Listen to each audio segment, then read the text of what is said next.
டாஸ்மாக் இஷ்யூவை பொறுத்த வரைக்கும் இடி வந்து வரம்பு மீறிட்டாங்கிற ஒரு பார்வையையும் சுப்ரீம் கோர்ட் வச்சிருக்காங்களே சார். வரம்பு மீறிட்டாங்களா இடி? யாரு என்ன வரம்பு மீறினாங்க?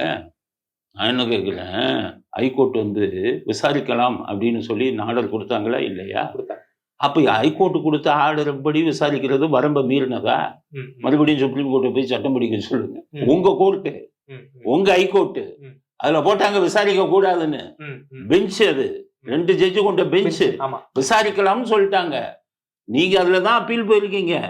விசாரிக்கலாம் சொன்னதுக்கு அப்புறம் விசாரிப்பது எப்படி வரம்பு மீறுவதாகும்?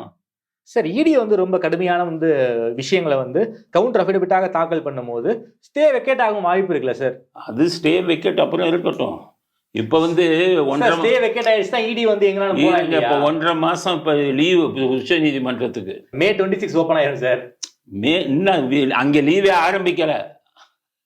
அங்க வந்து லீவே இன்னுமே தான் ஆரம்பிக்குது. ஓகே, நீங்க சொன்னது இது சென்னைக்கு தான் இது முடியுது. மேயோட மே 31 சென்னைக்கு இது முடிச்சிருது. அதுக்கப்புறம் தான் வெக்கேஷன் வந்து சுப்ரீம் கோர்ட்டுக்கு.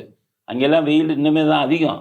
அதனால அந்த 1.5 மாசத்தை தள்ளிட்டு அதுவரை இவங்க ஆதாரங்களை அளிப்பாங்களா இல்லையா?